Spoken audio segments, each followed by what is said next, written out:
Om Namo Bhagavate Sri Ramana Namaskaram. Today, the principal verse I'm going to talk about is verse 9 of Uڵḷadu Nāṛpadu Anubandham. I will also briefly talk about verses 25 and 40, because these three verses Bhagavan originally composed as one set. However, before I talk about that, the main subject of these three verses is the main subject of Bhagavan's teachings, namely I. And there is only one real I. That is what actually exists, as Bhagavan says, yahaṭṭamai uڵḷadu atmasvarupamondre. In the 7th paragraph of Nana, what actually exists is only atmasvarupa. So our own real nature, the real nature of ourself as we act, that means ourself as we actually are, is alone what actually exists. It is one without a second. There's no other thing that actually exists. All this multiplicity is therefore just an appearance. And to whom does this appear? Only to ourself as ego, because it's only when we rise as ego in waking and dream that there is this appearance of multiplicity. When we do not rise as ego in sleep, there is no appearance of multiplicity. So everything appears to ego. So the one, what actually exists is only I, the one real I. Even in the case of when there is an appearance, there is still that is ego, is that same one I mixed and conflated with adjuncts. So since the appearance of multiplicity appears in the view of ego, though in the view of ego, that is, when we rise as ego, we take ourselves to be a person. And because we, namely ego, the one who is aware of all this, take ourselves to be a person, it seems to us that every other person is just like us and is therefore seeing the world. What is actually seeing the world is not any person, it is only ego. And all the other egos exist only in the one view of the one ego that sees them. So even in the state of, even in the level of ego, there is only one ego. This is one of the basic principles of Bhagavan's teachings, and indeed one of the basic principles of Advaita as a whole. There are, of course, more diluted forms of Advaita that concede the seeming reality of many jivas. But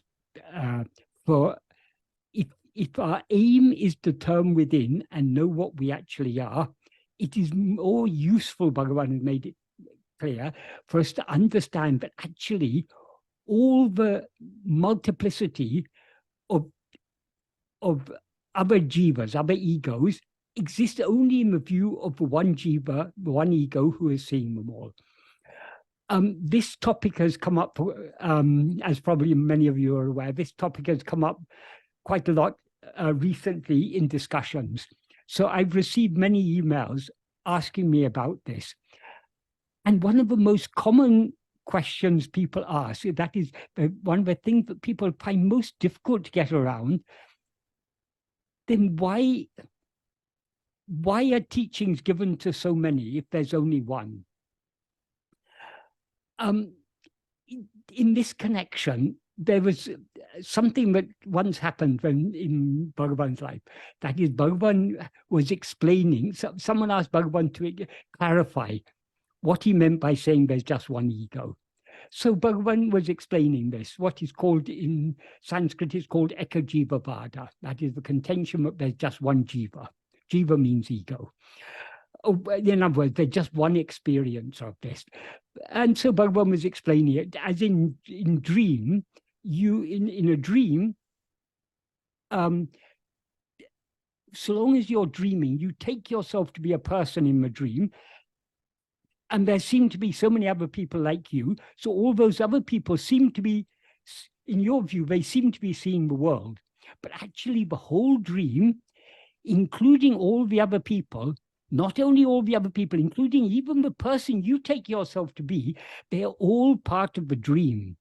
The whole dream appears only in the view of the one dreamer. The one dreamer is ego. The person we take ourselves to be in a dream is obviously not the dreamer, because that person is part of the dream. So the dreamer is ego. But whenever we dream, we always take ourselves to be a person within our dream.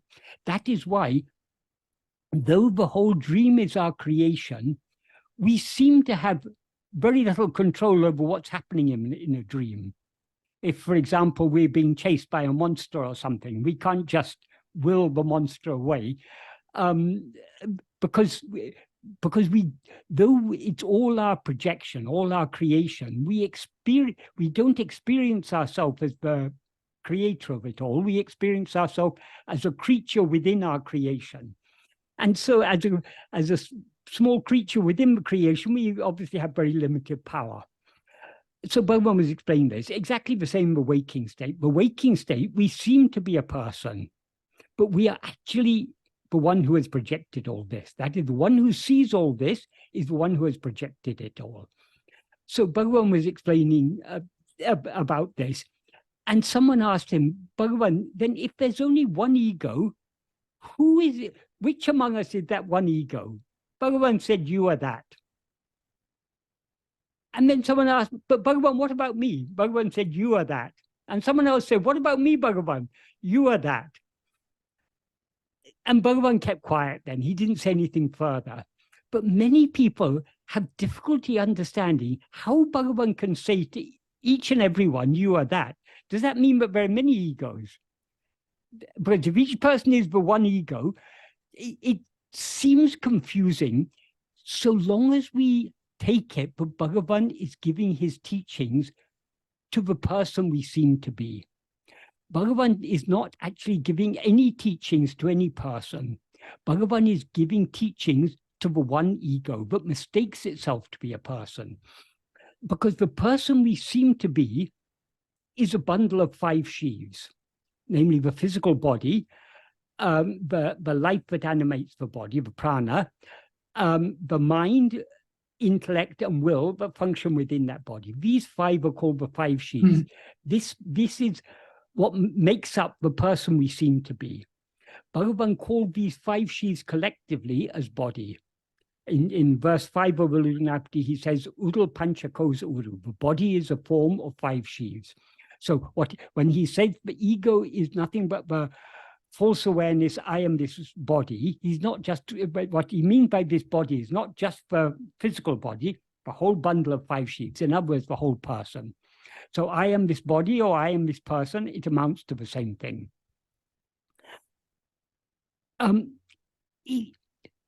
It seems to us that Bhagavan is, because we mistake ourselves to be a person, it seems to us that Bhagavan is giving teachings to us as a person and to other people as people.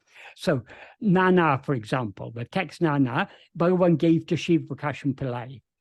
Uڵḷadu Nāṛpadu he gave to Murugan. So it seems to us, but we need to remember that this is all our dream. So the Shiva Prakasham Pillai, who elicited this wonderful text Nana from Bhagavan, and Murugan, who solicited this wonderful text Uڵḷadu Nāṛpadu and Upadeshondi and Amma-vidai and so on from Bhagavan, these are all part of our dream. So actually, all of Bhagavan's teachings are given to whom? They are given to us for one ego. So even when Bhagavan seems to be addressing others, for example, when someone asks Bhagavan, who is the one jiva? And Bhagavan says, you are that. Though Bhagavan seems to be talking to that person, he's actually talking to the one who is experiencing all this, namely ourselves, the one who is seeing all this.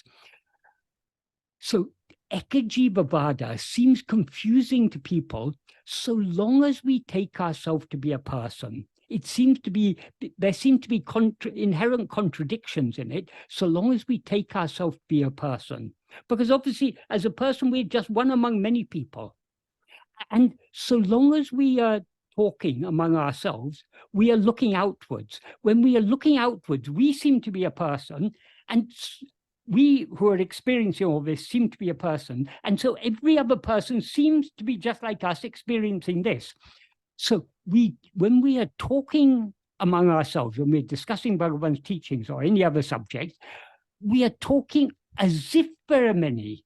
We have to. It's that is, so long as we are dreaming, there seem to be many people, and most other people seem to be every bit as sentient as the person we seem to be. Actually, no person is sentient. No person is aware. What is aware is only ego, the dreamer in whose view all these things appear. So if we unless we clearly understand the distinction between ego and the person whom we as ego take ourselves to be, the whole thing seems to be confusing.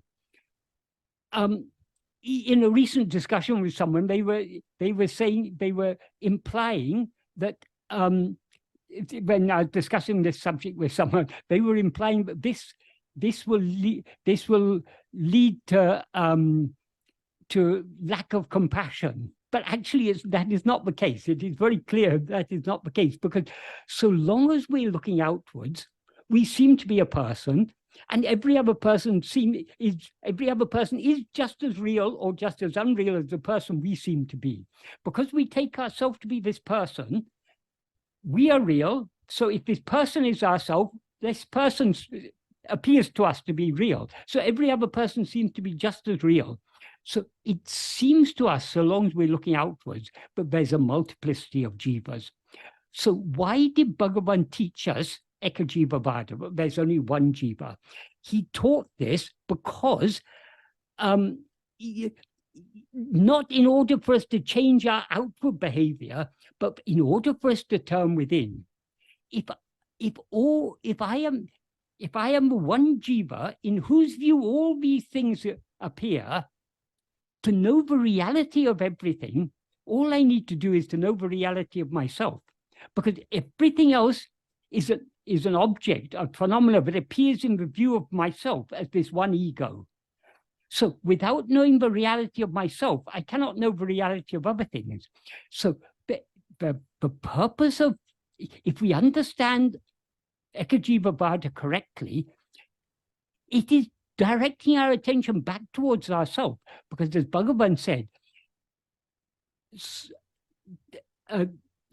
though now there seems to be, we seem to be ego, seeing all this, if we turn our attention within to find out what we actually are, we will see that what we actually are is not this ego, but only pure awareness.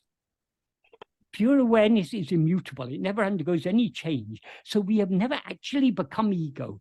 So ego is as much an appearance as everything that appears in its view. Both ego, the subject, and all objects appear only in the view of ego. So the whole aim of Bhagavan's teachings is to turn our attention back towards ourselves. That is, if you want to summarize Bhagavan's teachings in one word, it is I. That is what Bhagavan teachings are all about, is about I. And I is, in the experience of all of us, I is one. So who is that one I? That is what we need to investigate. Of course, when we're talking, we have to talk as if there's a multiplicity, because just like in a dream, if we're having a discussion in a dream, though everyone, all the people in the dream, including the person we seem to be, is just of our own projection. But so long as we take ourselves to be a person, so long as we're dreaming, we take ourselves to be a person in the dream. So we seem to be one among many. So as one among many, we behave in this world as if there's a multiplicity of jivas. So the aim of eka-jiva-vada is to turn our attention within to investigate, who am I, the one I, in whose view all these other things appear.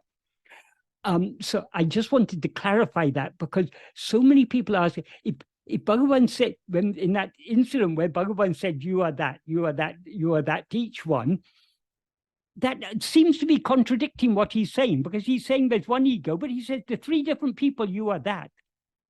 Because he's not saying it actually to the person. He's saying it to the one ego in whose view all these things appear. So whatever teaching Bhagavan gives to anyone, we need to understand that that teaching is actually directed at us. And why is Bhagavan giving us any teachings at all? To turn our attention back towards ourselves. So that is, as soon as the topic of eka-jiva-vada comes up, most of the questions that are asked are about others. That's completely missing the point. Because the whole point of eka-jiva-vada is to stop our attention going out to the appearance of others, to the appearance of multiplicity, and turn our attention back to ourselves for one eye. So if we understand this teaching correctly, there is no contradiction. Only if we fail to understand the teaching correctly and we confuse the Bhagavan is talking to people rather than talking to the one ego, inevitably there'll seem to be contradictions because we are failing to understand what Bhagavan is saying. So always, that is, Bhagavan's teachings are very, very simple, but extremely deep, extremely subtle. I just saw a chat message that popped up there. I couldn't read the whole thing. Someone had written that ego is part of the body. No, ego is not part of the body. Is the dreamer a part of the body that you take yourself to be in a dream? No. The body is a projection of ego. Ego has projected this body and takes it to be itself, just like in a dream. We project a dream body, take that dream body, that is, but projecting it and taking it to be ourselves is simultaneous. That is, as soon as we start dreaming, we're aware of ourselves as a body within that dream. So the projection of the body and taking it to be ourselves is simultaneous. And the appearance of the world also happens all at the same time. So ego is not a part of anything. Everything appears only within the view of ego. Ego is a false awareness of ourself. That is, there is one real I. That is the pure I, pure awareness. When that one real I is seemingly mixed and conflated with adjuncts, as I am this person, I am this body, that is ego. So the body exists in the view of ego. Ego is not a part of the body. I don't know, there was more to that question. So whoever wrote that message, if you've got anything further you want to ask about this, after I've talked about these verses, you can ask Kumar to refer your question to me. So now, why I said this as a prelude, partly because I've received so many emails and other messages from people asking about this, people who are not understanding the purpose of it. That is, if we want to understand Bhagavan correctly, we need to always bear in mind that the sole aim of Bhagavan's teachings is to turn our attention back to ourselves. If we understand that, we will understand all his teachings in a correct perspective. If we lose sight of that, then we will start raising all sorts of philosophical objections or ethical objections or whatever. So we need to understand what is the purpose of Bhagavan's teachings. The sole purpose of Bhagavan's teachings is to turn our attention back towards I. So the three verses I'm going to talk about today, verses 9, 25, and 40 of Uڵḷadu Nāṛpadu Anubandham, these Bhagavan wrote, and the main topic of these verses is I. Because all these verses are translated, that is, two of them, verses 9 and 25, are translations respectively of verses 46 and 47 of the Jnana Chara Vichara Padalam, which is a chapter in the Upagama called Devikalotram. And verse 40 is a translation of a verse from one of the minor Upanishads. But the main topic of these verses is I. So coming to the main verse I'm going to talk about today is verse 9. What Bhagavan says in this verse is, aha-kamalattē, amala, acala, aham-uruvam, āhum, aṟivu, ahattai, ahaṭṛiḍuvadál, aham, aṟivē, aha-vīḍu, aļippadu,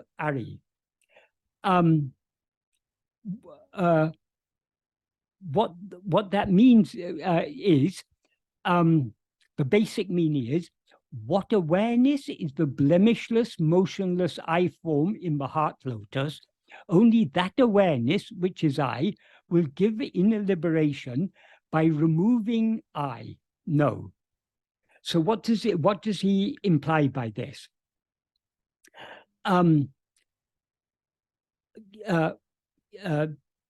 go through the aha-kamalattē, amala, acala, aham-uruvam, āhum, aṟivu. That means what awareness is the blemishless and motionless I form in the heart, in the heart lotus. That is in the the heart is often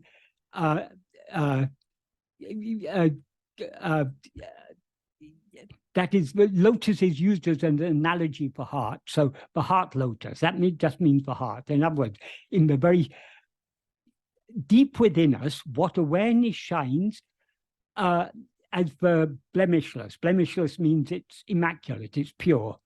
And motionless, acala. Something that is motionless implies that it is immutable, because if something changes, it moves from one state to another. This body, for example, is mutable. Some years before, this body was a small child running around playing. Now it has become middle-aged or old-aged or whatever. It has changed over time. So it has moved from being a young child to being an old person. So saying that it is motionless implies that it is also immutable. In other words, it's ever unchanging. It's pure. It's pure because it's devoid of adjuncts, and it's ever unchanging. It never moves from one state to another. It is always as it is. And he uses the term aham-uruvam. That literally means the I form. But uruvam here is used in the form of swarupa. Swarupa literally means own form, but it's a term that is used to imply the real nature of something. So the I form implies the I swarupa, aham-uruvam, the real nature of I. In other words, I as it actually is. In other words, ourself as we actually are. So what awareness shines as that pure and motionless I form, the real nature of I, only that awareness, which is I, here I implies atma-swarupa, the real nature of ourself, will give inner liberation. The term he uses for inner liberation is aha-vīḍu. Aha can either be taken to mean the Tamil word aham, which means inside, or the Sanskrit word aham means I. So it can either be taken to mean the inner liberation or liberation, which is I. Both are equally applicable. Both are appropriate meanings. By removing I, what is the I that is to be removed? Namely, ego. What is the distinction between the I that is that awareness that will remove I, and the I that is to be removed by that? That is, the I that is to be removed is ego, which is the adjunct conflated awareness, I am this body. So Bhagavan often uses words like I, and we need to understand from the context when he's referring to ego and when he's referring to our real nature. So when he says, aṟivē, only that awareness which is I, there I, he's referring to the pure I, ourself as we actually are. And when he says, but by removing I, he means by removing ego. And he ends by saying aṛi. Aṛi means know or be aware. So in other words, what it implies is know this by investigating this pure and motionless awareness, but shines eternally as I, without ever rising or subsiding. Oh yes, that's another me. When I explained that motionless implies that it is immutable. When he was talking about the I form, the real nature of I, it implies that it is immutable. It also implies that it never rises and subsides. Rising and subsiding is the nature of ego. But as Bhagavan says in verse 24 of Uڵḷadu Nāṛpadu, Satchit uḍilladu, Satchit does not rise. So the I form he's talking, that he describes as blemishless and motionless, is the pure Satchit, the pure being awareness. The I that is to be removed is ego, the same I mixed and conflated with adjuncts. So in other words, when ego is eradicated, what is removed is the adjuncts, and then what ego actually is alone remains. That is the pure I. Bhagavan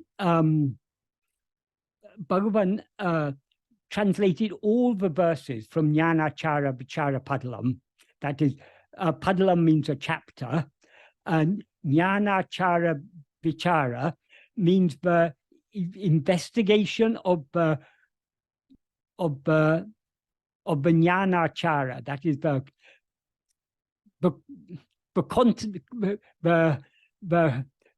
literally means the conduct for jnana. What it implies is but it's an investigation of the spiritual path, the path of jnana is what it implies.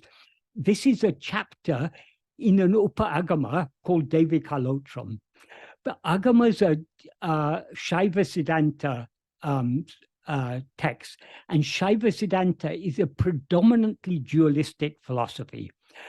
So all the agamas are generally very dualistic in their in the way they express things. But Bhagavan came across this chapter from Devikalotram, which is pure, which is very non-dualistic in its content, and because it coincided or it matched his experience so well, Bhagavan himself translated the whole work into Tamil. I mean, the whole this chapter, this Jnana Chara Vichara Padalam, he translated into Tamil. So these two verses in Uڵḷadu Nāṛpadu Anubandham, 9 and 25, are alternative translations of verses 46 and 47. So how he translated it when he translated the whole work was slightly different. When he in these verses of Uڵḷadu Nāṛpadu Anubandham, he's playing on two particular words in all of these three verses, 9, 25, and 40. There are two particular words.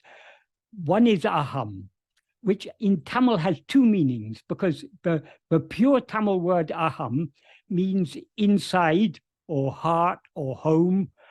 And aham is also a Sanskrit first-person pronoun meaning I.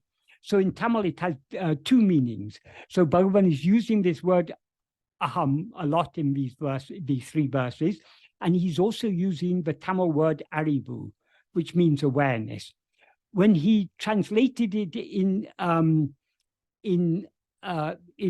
when translating the whole of this chapter, he didn't use the word, instead of using the word aṟivu, he used the word chit, which is the word in the original Sanskrit slokas. So the verse in the original Sanskrit verse in Devikalotram is Hritsaroje, that means in the heart lotus, I don't know Sanskrit very well, so ahyam, that he aham, that becomes hyam, aham-rupa, I form, that's what he translates as aham-uruvam, what, chitti yamala acala, what awareness is yamala, devoid of impurities, and acala, devoid of movement, in the form of the I in the heart, ahankara parichagam, so removing that ahankara, that awareness will give moksha, is the meaning of the Sanskrit sloka. But anyway, how he translated it in the other alternative translation of this verse is aha-kamalattē, aham-uruvam chittu, adu yamala nichalame āhum, udikum ahankaram nikudālal achitte mukti sukham kodapadu endru tuni.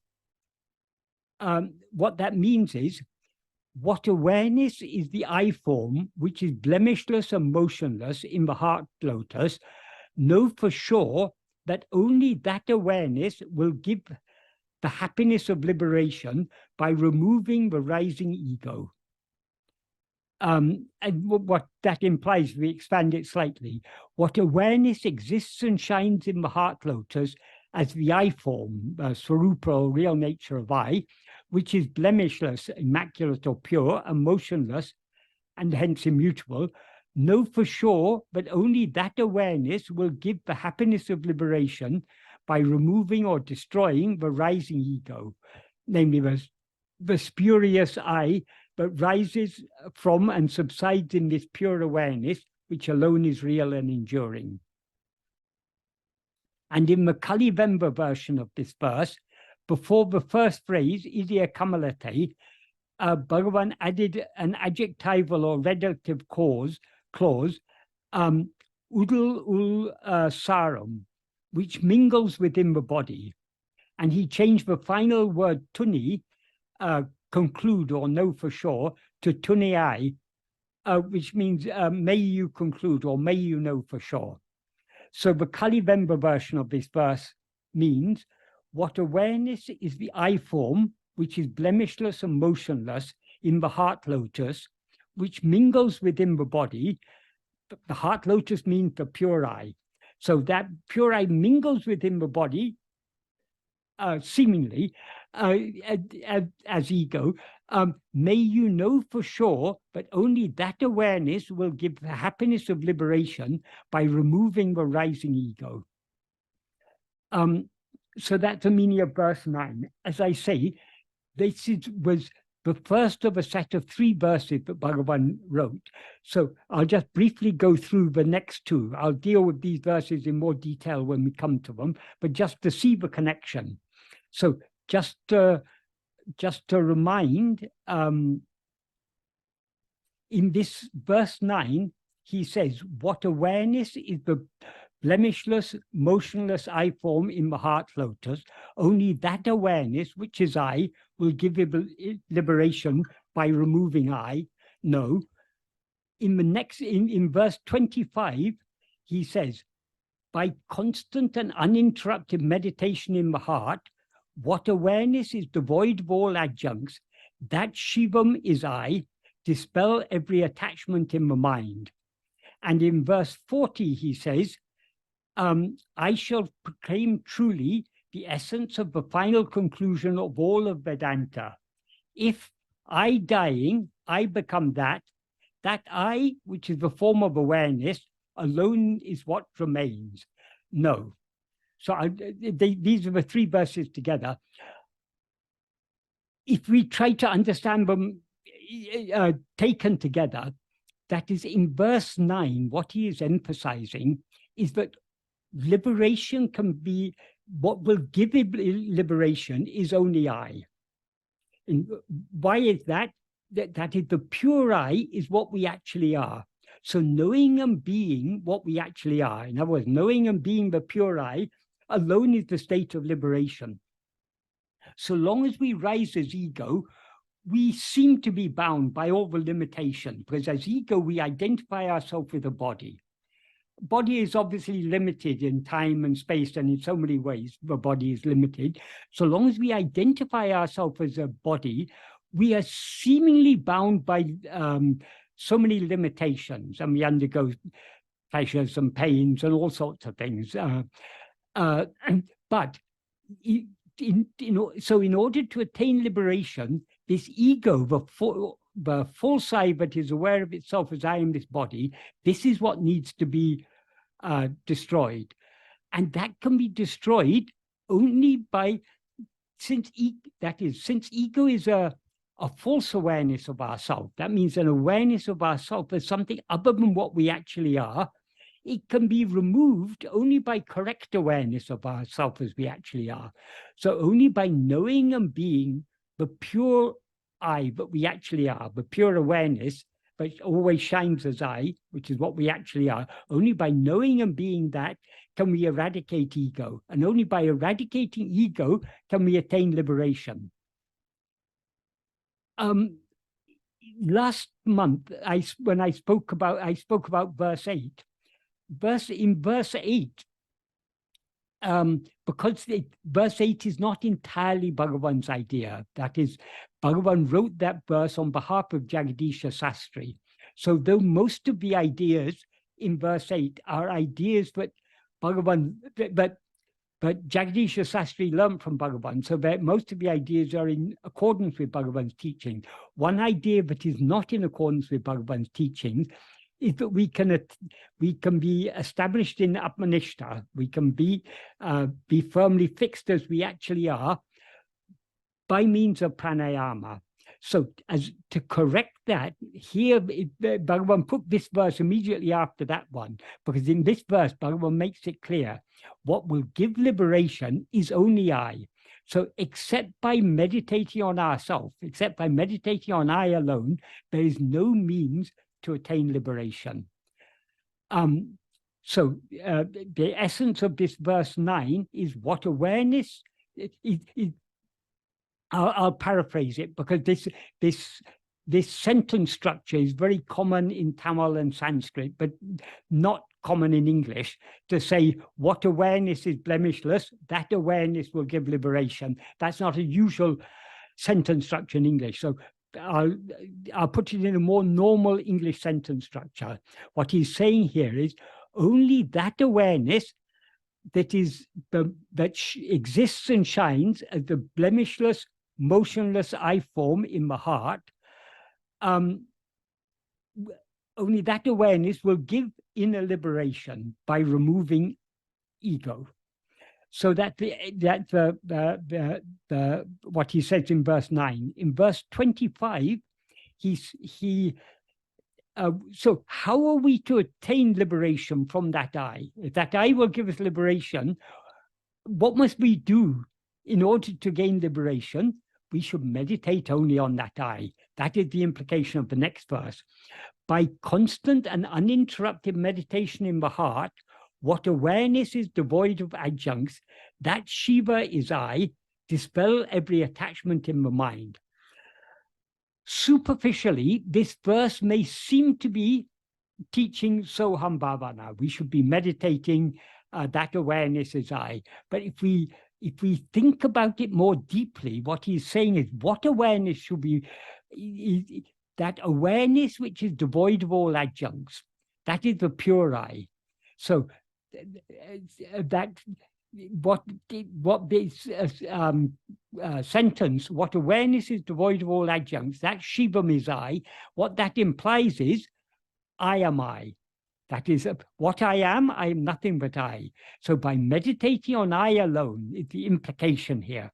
By constant and uninterrupted meditation in the heart on that awareness which is devoid of all adjuncts and which is therefore shining in our heart as I, we should dispel every attachment in the mind. He uses the word here, Shivam. Shivam is in Tamil, the god Shiva is called Shivan. That is when N is added on the end of a noun, it makes it a personal noun, a male. Male nouns end in, but male personal nouns generally end in N. So, for example, Bhagavan's name in Tamil is Ramanan. The in means it makes it personal. Whereas Shivam is impersonal. So Shivam is Shivam literally means that which is the auspicious substance or reality. In other words, Shiva, the god Shiva, in his ultimate form, as the one self-shining awareness, Chit Swarupa, that is what is implied by Shivam. So that awareness which shines as I, so what this verse implies is that but by meditating on that awareness which is always shining as I, we should dispel every attachment in the mind. That is, by meditating on ourselves, by meditating on I alone, we are thereby not allowing our mind to be swayed by, so long as we're holding firmly onto self-attentiveness, we are thereby not allowing our attention to be diverted away towards anything else. What diverts our attention away towards other things is our Vishaya vasanas. So to the extent to which we hold on to self-attentiveness, we are thereby not allowing ourselves to be swayed by our Vishaya vasanas. So by holding on to self-attentiveness, our sat vasana, the inclination to hold on to our own being, is strengthened, and our Vishaya vasanas are weakened. And since Vishaya vasanas are the seeds that give rise to likes, dislikes, desires, attachments, and everything, the means to dispel every attachment of the mind is to meditate only on I. But that is, the more we hold on to I, the more we attach we become to I, and detached we become from everything else. So we should have attachment, as is beautifully said in the verse in Tirukkural that Bhagavan often used to refer to.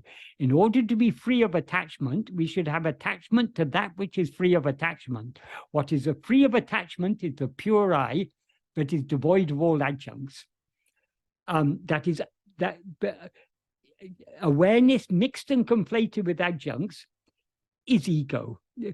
That is, awareness is what always shines as I am. When that I am is mixed and conflated with adjuncts as I am this body, that resulting mixture is what is called ego. But the pure I is devoid of all adjuncts. So by meditating on that pure I, well, in other words, by meditating on ourselves as we actually are, just mere awareness, we thereby dispel every attachment of the mind. And then verse 40, the conclusion of this set of 3 verses, this is, as I said, this is a translation from one of the minor Upanishads. There's an Upanishad which in South Indian versions is called the Katha Upanishad, and in North Indian versions it's called the Katha Upanishad. I haven't been able to find any text of the Katha Upanishad, so I'm not sure whether this verse is included in the Katha Upanishad, but it's certainly included in the Katha Upanishad, which is the South Indian version of it. And this is the verse that Bhagavan translated into, the verse in the Upanishad is Sarva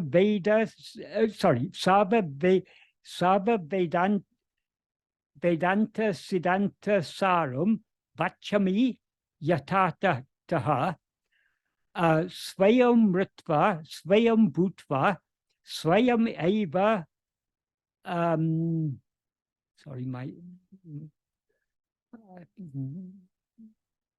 Swayam Eva Vasisyate. so this is the verse that Bhagavan translated into Tamil. The Tamil version is, Bhagavan's Tamil version, Akila Vedanta Siddhanta Sarate aham-uruvam arevan. Aham setu, aham-adu ahil, aṟivu aham ade micham ari. What that means is, I shall proclaim truly the essence of the final conclusion of all Vedanta. If I dying, I become that I, which is the form of awareness, alone is what remains. The first part is very clear. I shall proclaim truly the essence of the final conclusion of all of Vedanta.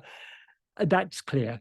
But the main idea is, if I dying, I become that I, which is the form of awareness, alone is what remains. What he implies by that is, if I dying, I become that means if ego dies by our knowing and being what we actually are, always actually are, namely Brahman, the one infinite space of pure awareness.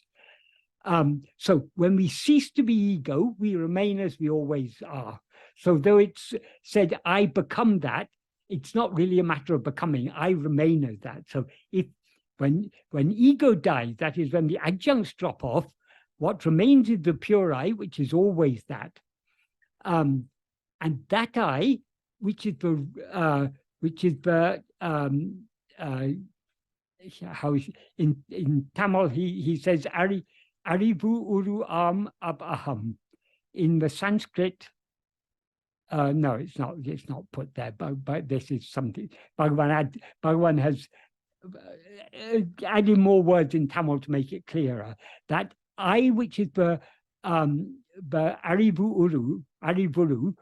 literally means the form of awareness. It implies aṟivu swarupa or chit swarupa or jnana swarupa, meaning awareness, the real nature of awareness as it actually is. So that I, which is awareness as it actually is, alone is what remains. In other words, the pure awareness I am alone is what remains. Why is that alone what remains? Because everything else exists only in the view of ego. So when ego dies, everything else that exists only in its view will die along with it. And what will then remain is the one thing that alone always actually exists, namely the pure awareness I am.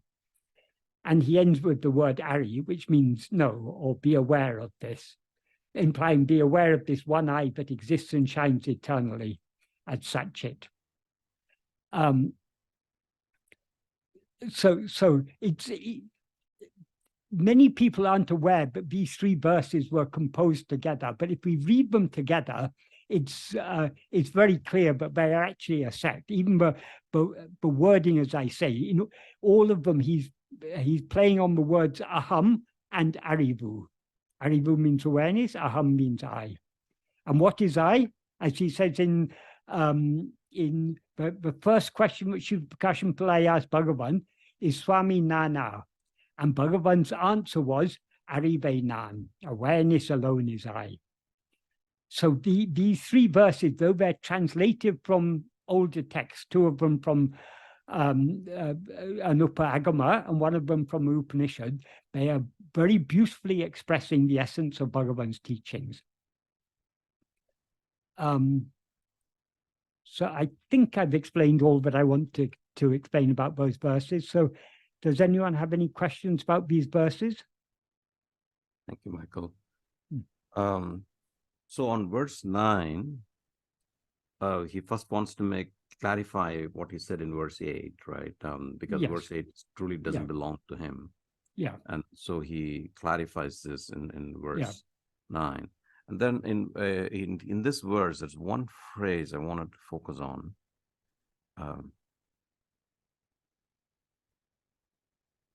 Only that awareness will give inner liberation. Let's just focus on the word only.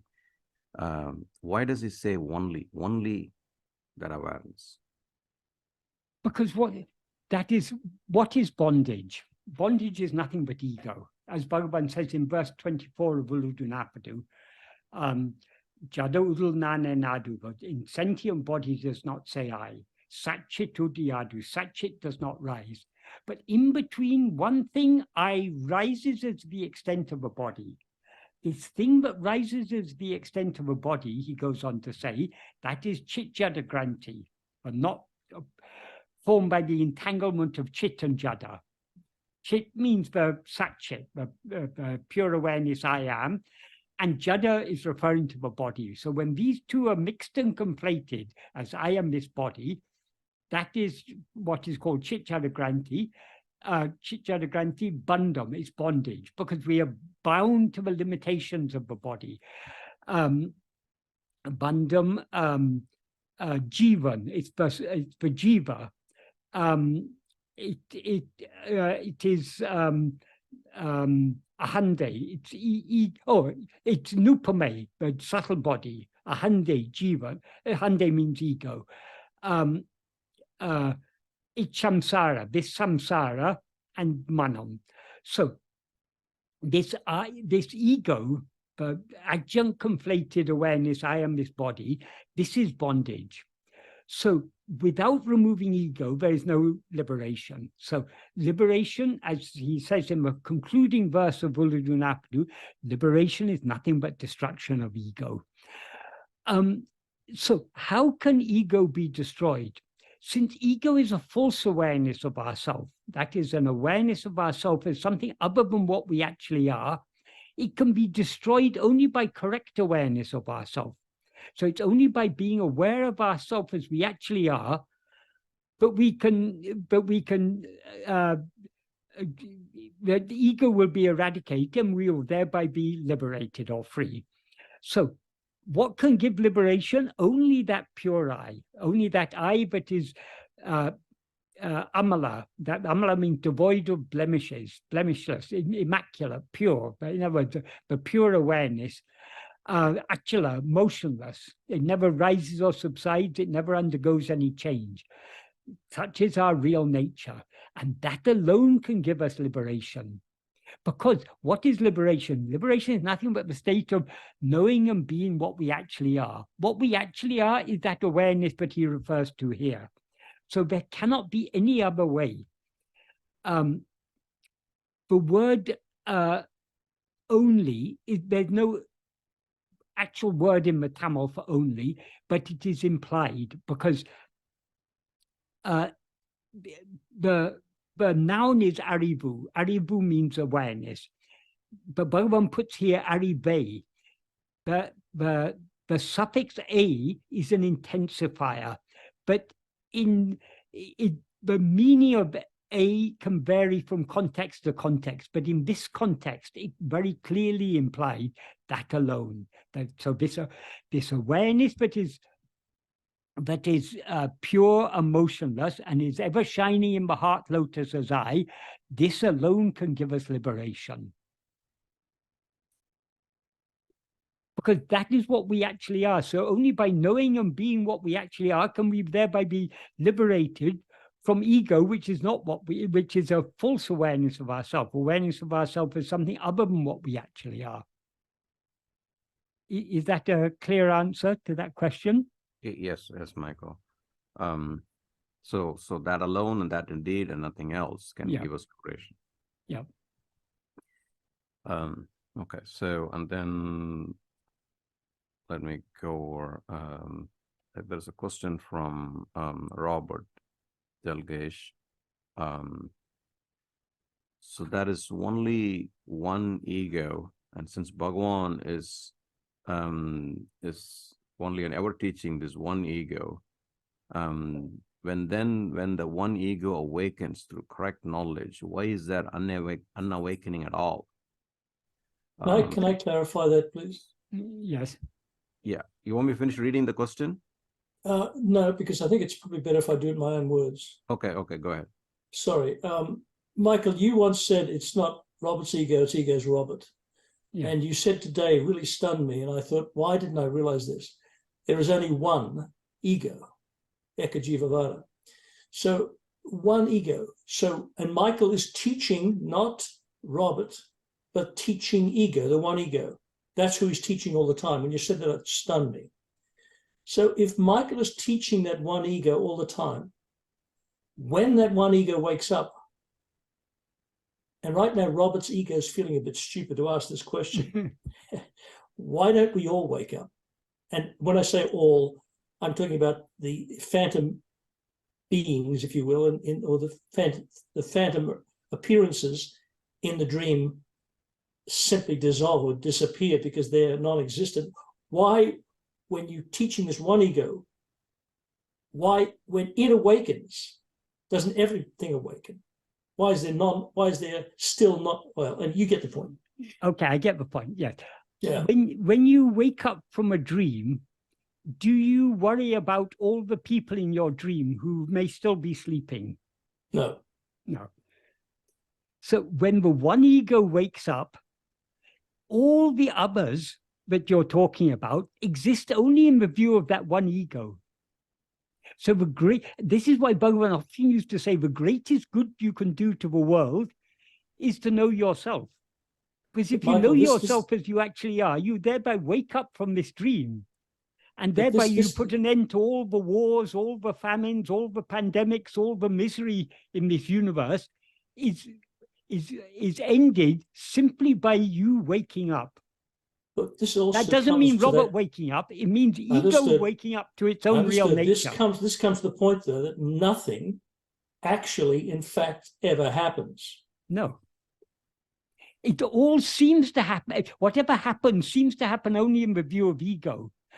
But when we as ego turn our attention back to ourselves to find out what we actually are, we will see that we were never ego. We are always that immaculate, motionless I, the pure awareness I. But this goes back to Gaudapada's character where it said nothing actually happens. Exactly, yeah. That's what Bhagavan made it clear. The ultimate truth is ajata. Yes. But what many people don't understand, Bhagavan also said, but ajata is not a teaching. Yeah. Because in ajata, there is no one bound, there's no one seeking liberation, there's no need for any teaching in ajata.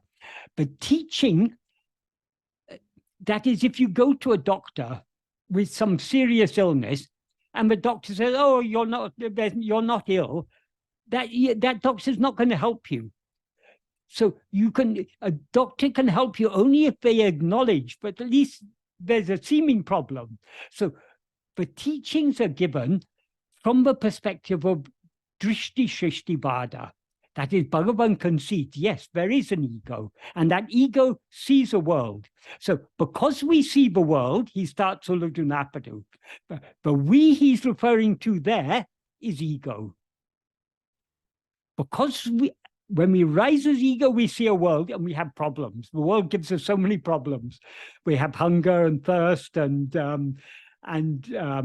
birth and death and all these pleasures and pains, health and sickness, all these joys and sorrows of life all come only because we rise as ego and consequently see the world. So Bhagavan concedes, but yes, there is an ego. Or no, he doesn't say concede, but he says, yes, there seems to be an ego. And he says, if that ego comes into existence, then only everything else comes into existence. If that ego doesn't exist, nothing else exists. So ego itself is everything. And since the nature of ego is that is, we rise, stand, and flourish of ego by looking at other things, by looking outwards, away from ourselves. If instead of looking outwards, we look inwards, there's no such thing as ego to be found. Therefore, he concludes verse 26 of Uڵḷadu Nāṛpadu, therefore, investigating what it is giving up everything. Because if we investigate this ego will thereby cease to exist, and everything else will cease to exist along with it, because everything else exists only in the view of ego. So what Bhagavan teaches us is extremely simple. But it is extremely radical, and most of us are not yet ready to accept that. It's because we're not ready to accept it, but we raise so many questions, so many objections. But if we understand, if we are ready to understand Bhagavan's purpose and see from a perspective Bhagavan is trying to get us to see from, it couldn't be simpler. Everything exists only in review of ego. Put an end to ego, you put an end to everything. Thank you. So if you liberate yourself, you liberate the whole world. So please liberate yourself so that we may be liberated. Getting closer, thank you. Good, thank you. Saravana Pavan, go ahead.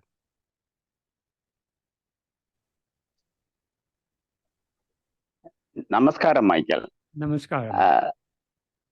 I just was thinking, Bhagavan saying whenever people are asking who is Jnani, because everyone interested to become Jnani, no one asks who is, but Bhagavan gave a reply saying you are the one, you are Jnani. The same thing applicable for ego as well, I think. So if somebody asks who is ego, we have to say you are ego. Then those people who are not happy to accept that I have got all these qualifications, why you are projecting me? We can say you are projecting me, then they will be happy. Is that a correct understanding? That is, if we are talking about others, we have already stepped away from Bhagavan's teachings. Bhagavan's teachings are not about others. Others appear only when we look outwards. But the whole aim of Bhagavan's teachings is to turn us to look inwards. That's why if people ask Bhagavan, who is the one ego? You are that. Who is a Jnani? You are that. Who is Brahman? You are that. Bhagavan is always pointing our attention back at ourselves. The whole aim of Bhagavan's teaching is not for us to philosophize about others. It's to find out who am I. Philosophy is useful only to the extent that it turns our attention back to ourselves. Because how can we know about anything else when we don't even know what we ourselves actually are? When our knowledge of ourselves is an incorrect knowledge, all our knowledge of other things is based upon our incorrect knowledge of ourselves. So if we want to know, to have real knowledge, to know things as they actually are, first and foremost, we need to know ourselves. Then if there are others, we can judge about them. But if we know ourselves as we actually are, according to Bhagavan, others will cease to exist, because those others exist only in the view of ourselves as ego.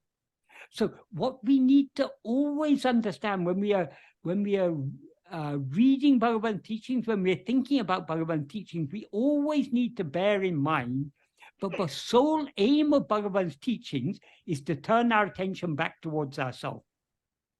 It's not just to give us a nice philosophy to answer others who have doubts about this and that. The purpose of Bhagavan's teachings is to turn our attention back to ourselves.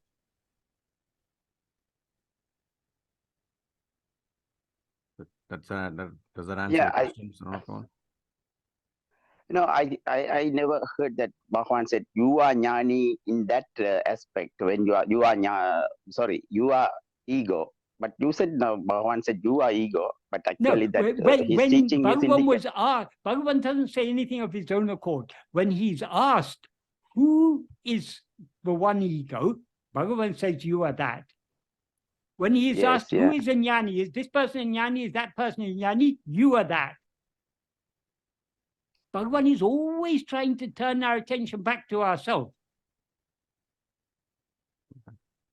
When Janaki Mata held his feet and he asked her, what are you doing? She said, I'm holding the feet of my guru. He said, this body is perishable. If this body is your guru, and these feet are your guru, you're going to be disappointed because this body is going to go away. Guru's feet is that which is shining in your heart as eye. Hold on to those feet. They alone will save you. Just like he says here, I alone will give liberation. He said exactly the same to Janikmata. Hold on to those feet, but are shining in your heart as I. They alone will save you. Bhagavan doesn't even want us to be attached to, Bhagavan doesn't want us. The purpose of Bhagavan appearing in human form is to turn our attention back within to find his real form, his Swarupa, which is ever shining in our heart as our own Swarupa.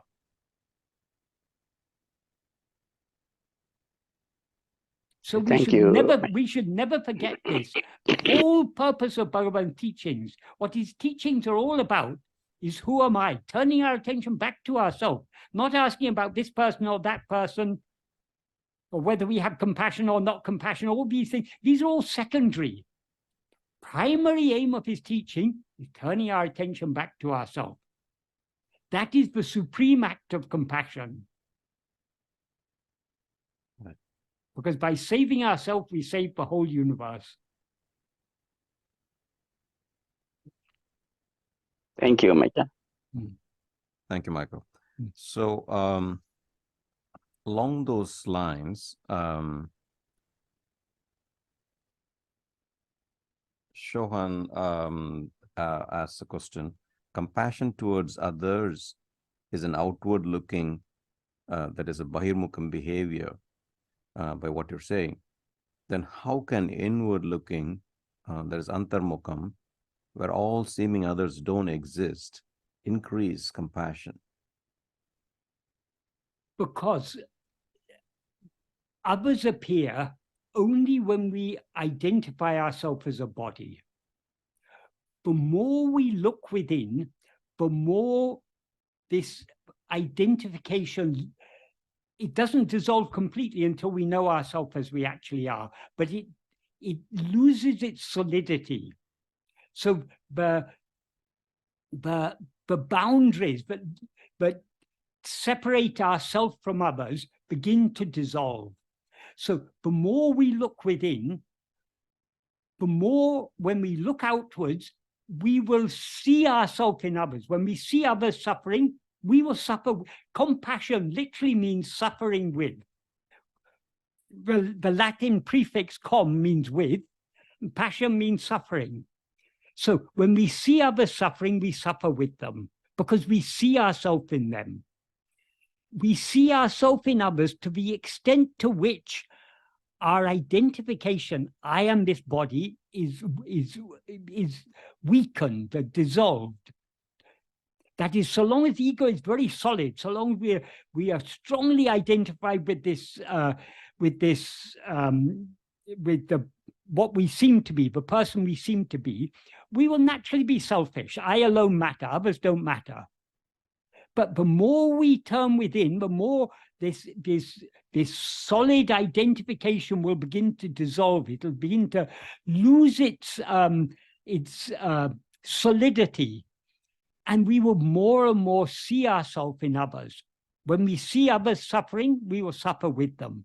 When we hear the people, like Bhagavan, when people sometimes came and told the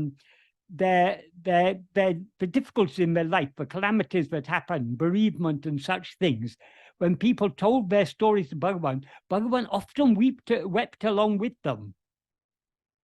Because he's the very embodiment of compassion. So the more we look within, the more outwardly compassion will manifest in our life. Because when we look outwards, all the others seem to be just as real as us. So their suffering is, the suffering of others is just as real as our suffering.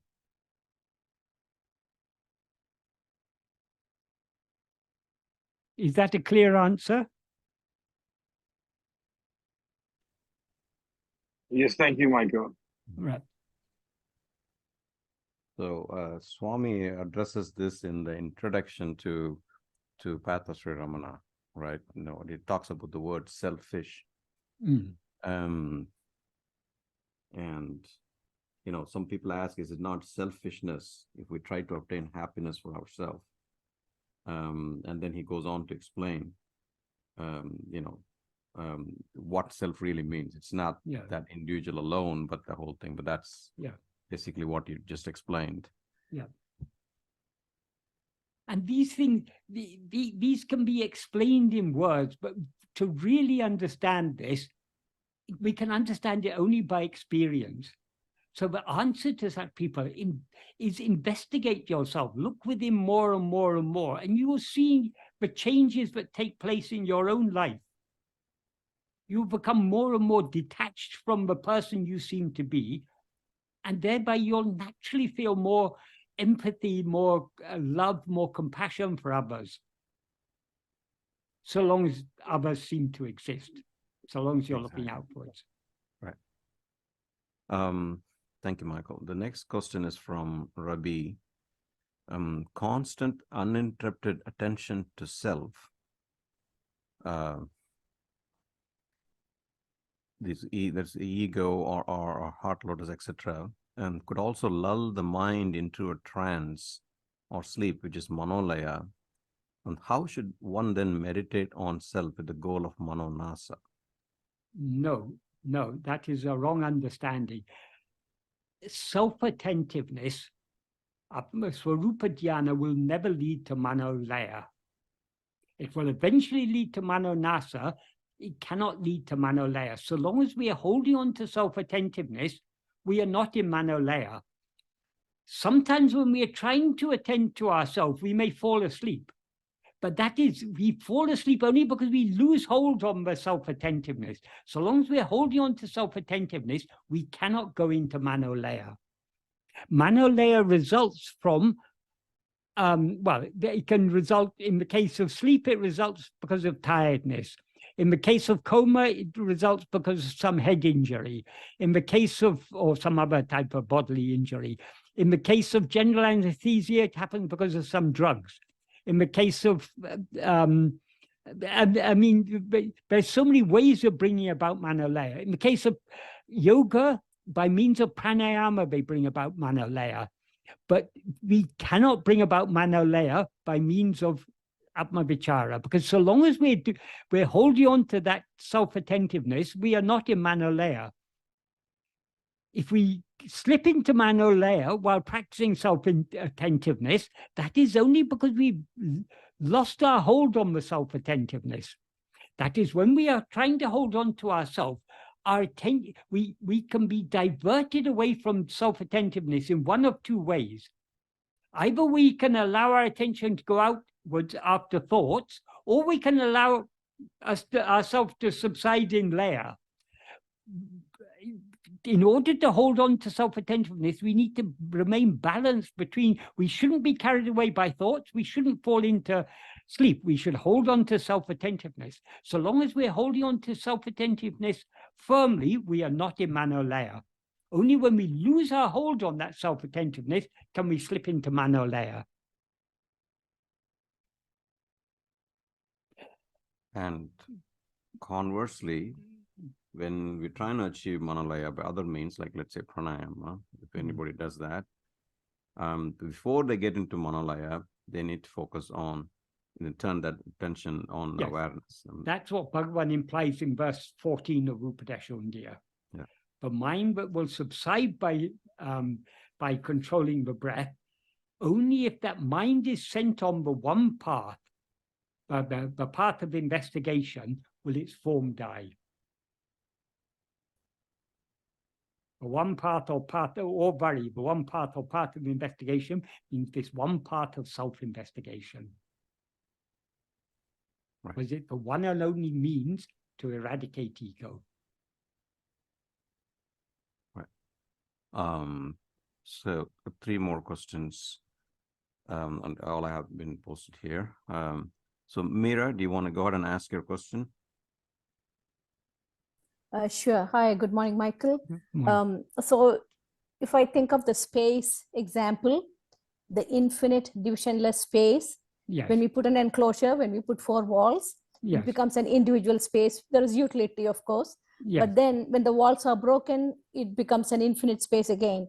So no change happens to the space within the finite one, but at the same time, it gives a feeling of separateness from the infinite. Yes. So it's a wall that we put in that is born or dies, the enclosure that is born or dies.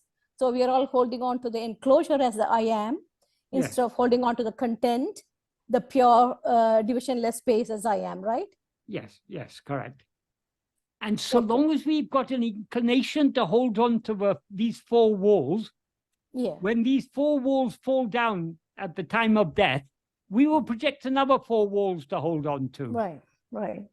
So while we are living in the waking, while the waking dream and the deep sleep goes through as a cycle every day, no matter what. Yes. And because the ego comes up and the waking comes and the experiences comes, but then we understand that as long as the ego is there, the waking state is there only for that time. The minute the the person sleeps, we are in dream state. And what was valid in waking state is not valid in dream state. I cannot use the waking water when I'm thirsty in the dream state. Similarly, the dream state is not valid in waking state. If I win a lottery in dream, I can't use it in my waking state. So these are limited because they exist only for a short period of time, just like the deep sleep state. But I, the knower, the experiencer, is there in the waking state, aware of the changes in the body, mind, intellect, and the world and everything. And in the dream state, aware of the dream, and in deep sleep state, aware of the absence of dreams and body and the world existence, right? Yes. So I am the truth. I am the awareness existing always. Yes, yes, that's true. But we can refine it even more. That which is knowing all this in waking and dream is our self as ego. That ego is absent in sleep. It's only from the perspective of ego in waking and dream that we can talk about awareness of absence in sleep. In sleep, we are not aware of any absence. In sleep, we are aware I am. That is, sleep is a state devoid, as Bhagavan says in verse 12 of Uḷḷadu Nāṛpadu and verse 27 of Upadesha Undiyā, the awareness that is devoid of both awareness and ignorance alone is real awareness. But everything is still in subtle form, right? When he says that, when he said the awareness that is devoid of awareness and ignorance, what he means is awareness and ignorance of other things. So in sleep, we remain as pure awareness. So there is neither knowledge of anything else nor ignorance of anything else. There is alone what is. So knowledge and ignorance has a meaning only from the perspective of ego in waking and dream. So it's only the ego in waking and dream that says, I wasn't aware of anything, or I was aware of the absence of anything.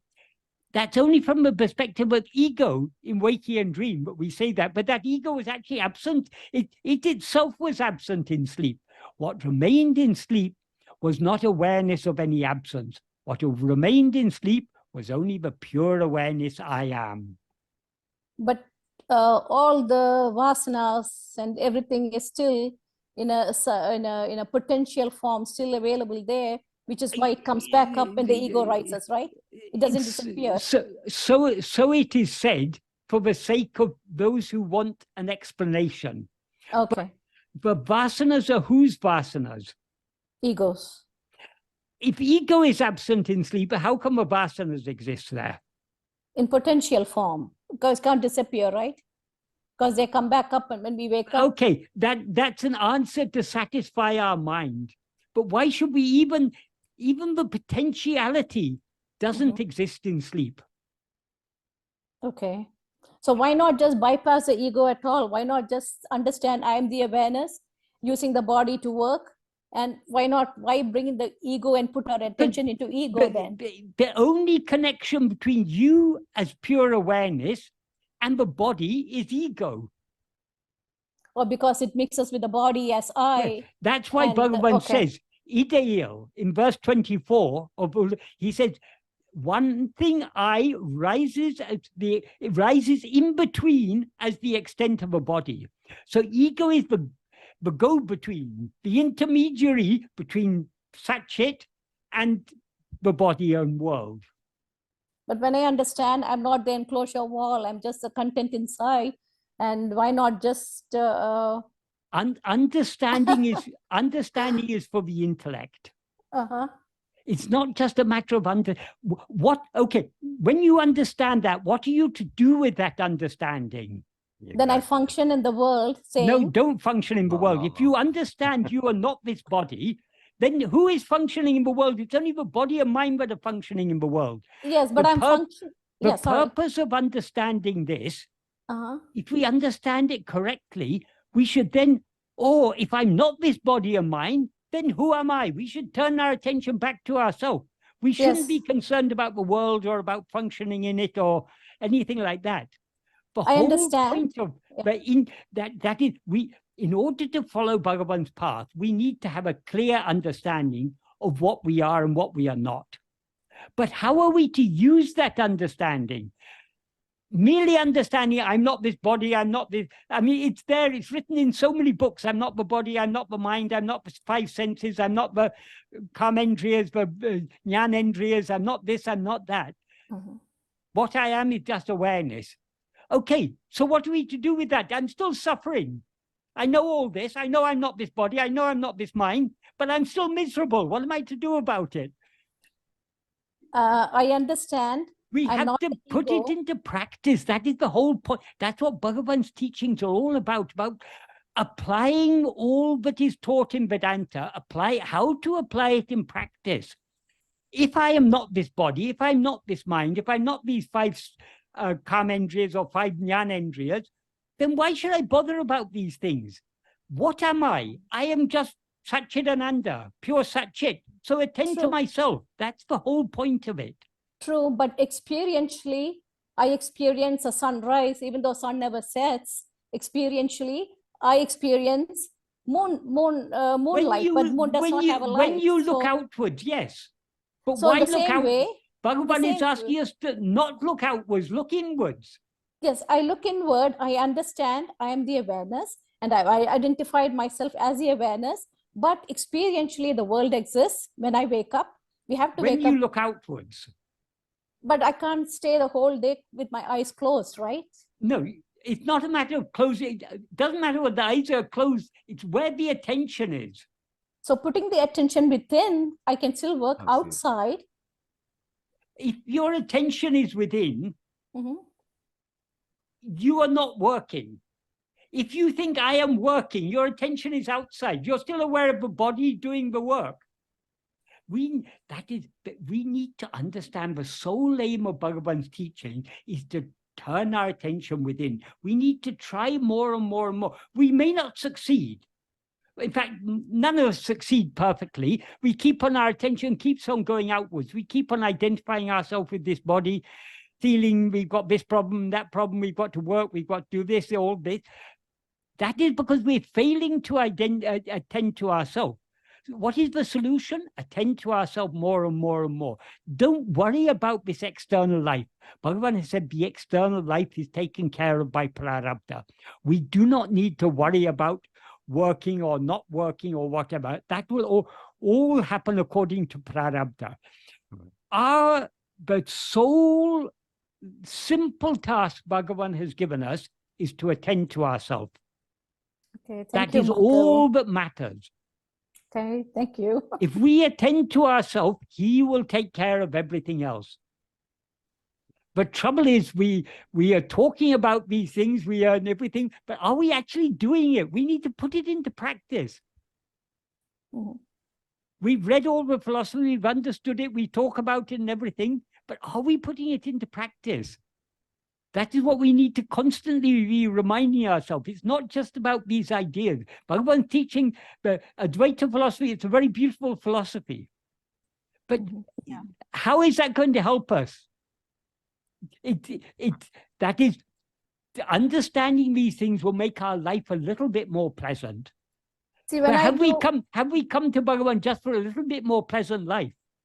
Or have we come to him to put an end to all misery?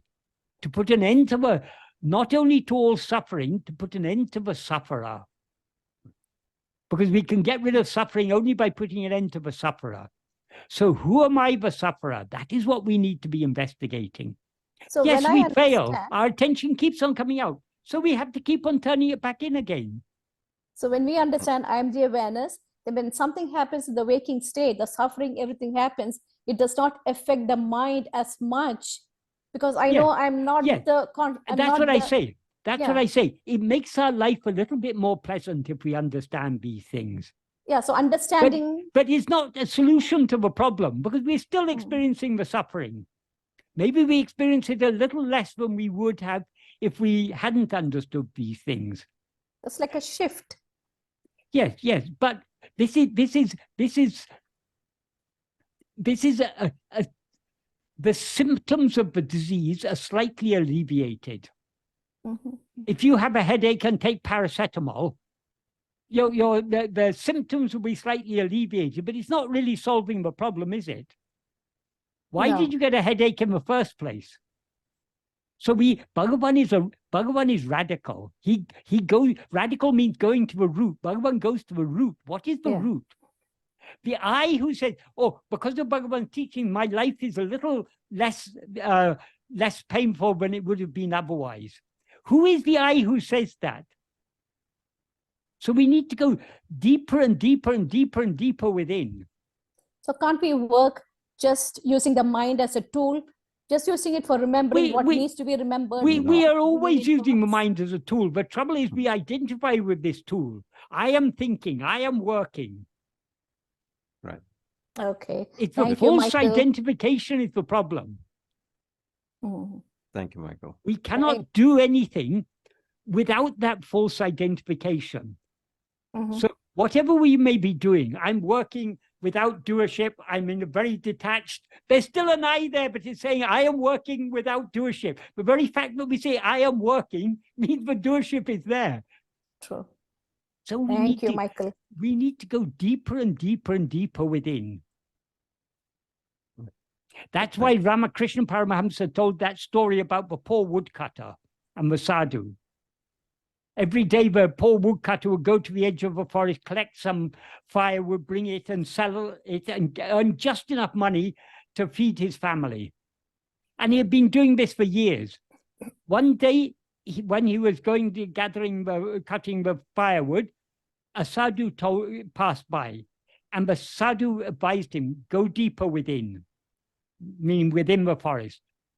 And when he went further in the forest, he got some more valuable wood, and he made a profit. And some months later, the sadhu came again. And the woodcutter said, oh, Swami, because you told me to go deeper within, I was able to get this very good wood and I'm able to sell it. So now I've got a little bit of savings. I'm able to feed my family better than I could. So thank you, Swami. The sadhu said, go deeper within.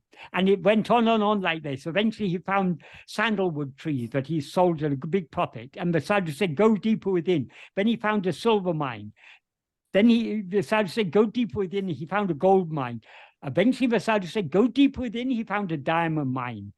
Like that, go deeper within. That's the motto of that story. Though that was an analogy told by given by Ramakrishna Paramahamsa.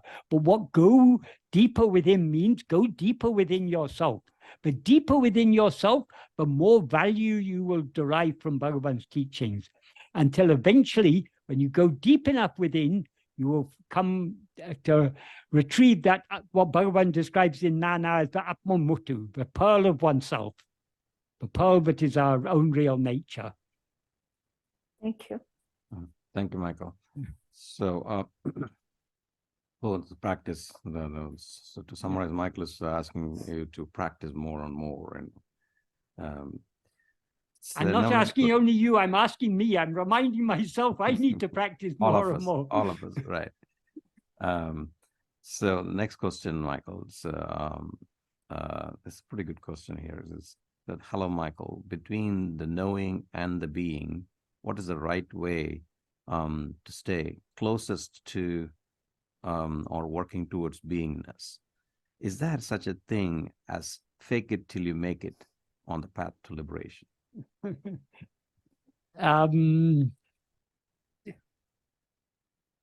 it's very difficult. Yeah, we can jokingly talk about fake it till you make it.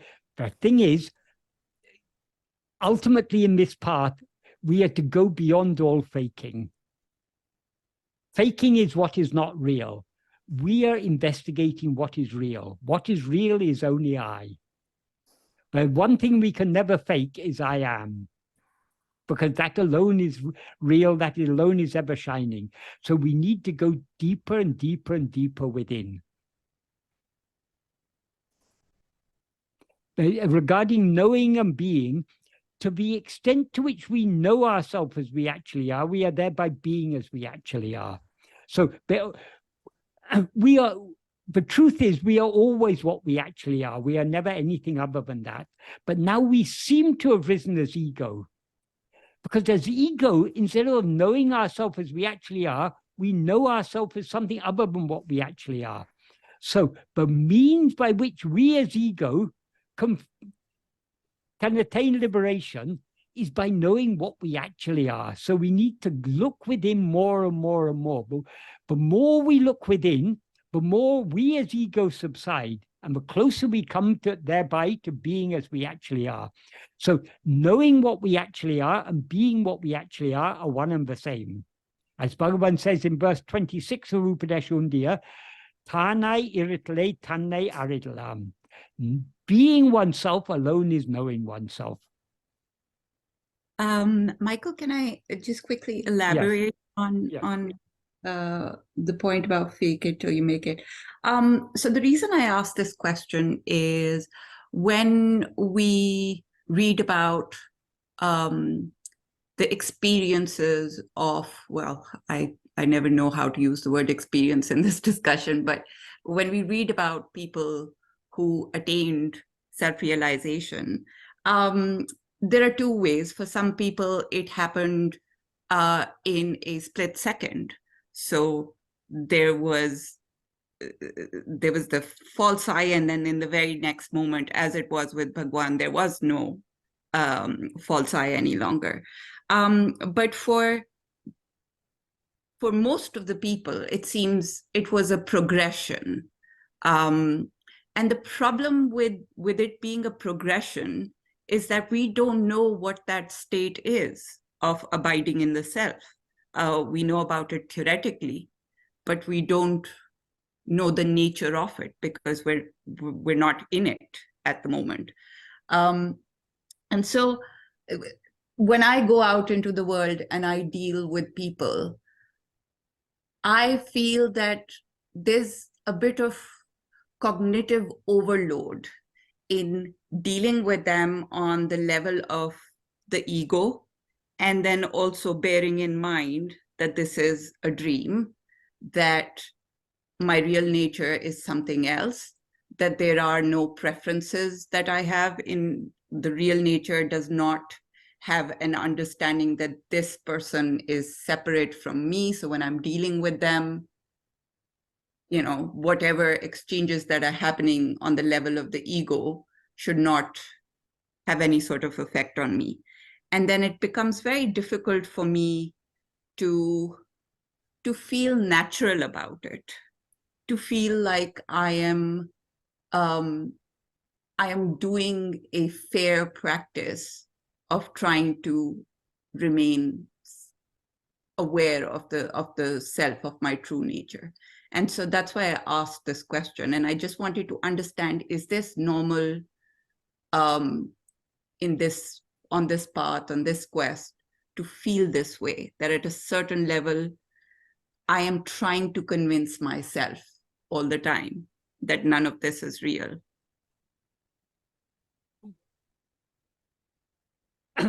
That is, Bhagavan taught us that none of this is real in order to make it easier for us to let go and turn within. But so long as we experience ourselves as I am this body, we will inevitably experience the world as real. So merely telling ourselves this world is not real, it may help to a limited extent. I mean, it's useful to understand that this is not real, but so long as we're we are looking outward, the world seems to be real. So long as we're dreaming, the dream world seems to be real. So the correct way of applying what Bhagavan has taught us is by turning within. Only by turning within can we sever the knot of identification. I am this body. Only to the extent to which this knot is severed, or at least weakened, can we be detached from the world. So do not be... There's nothing natural about this world. There's nothing natural about identifying ourselves with the body. There's nothing natural about actions. So all these things are unnatural. What is natural is knowing and being what we actually are. So if we want to return to our real nature, it may seem to be natural to ego to be always attending to other things, but that is not our real nature. Our real nature is just to know and to be what we actually are. So if we want what is natural, we need to try and attend to our own nature. In other words, to our own being more and more and more. While we are following this path, we are torn between our Vishaya vasanas, which are drawing our mind outwards, and our Sat vasana, which is inclining us to withdraw back within. So this struggle will go on in all of us, but we need to be very focused on what is the one solution, whatever problems we may face in life, whether material problems or spiritual problems or psychological problems or whatever.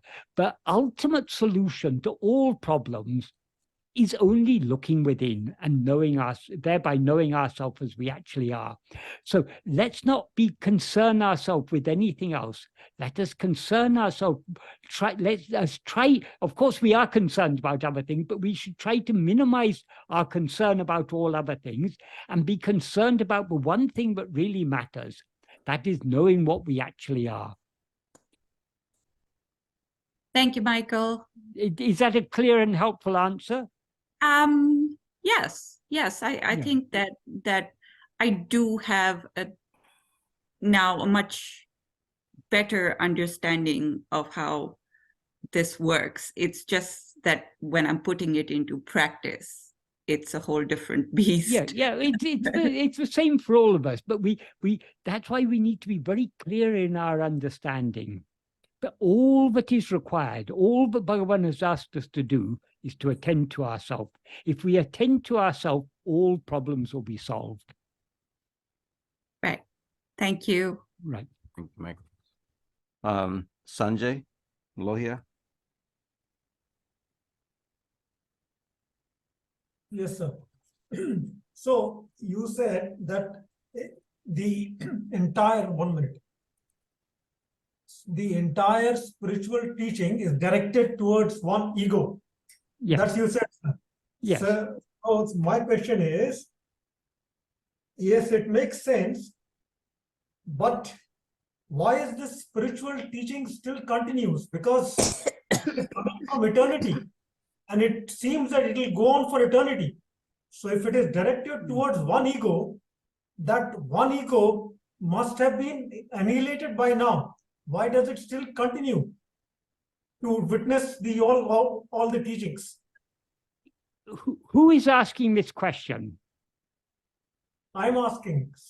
Are you aware of the world? Yes. So ego is still there. The I that is aware of the world, but Yes. I that refers to a particular person as I, that Yes. is ego. So ego Yes. hasn't yet gone. But it seems that it'll not go, because the teachings, the Upanishads, the Vedas, all the teachings, Ramana's teachings, they're coming from eternity, it seems. And it'll go on and on and on. It seems. It seems, yes. When did the Vedas and Upanishads come into existence? When I came to know about it. Exactly. And when will they cease to exist? When will they come to an end? When I cease to exist. Exactly. So we should, that is what I was saying earlier. We need to stop thinking about other things. Stop thinking about Vedas and Upanishads and eternity and all these things. We need to think about just one thing and one thing alone. I. Who am I? That is what Bhagavan's teachings are all about.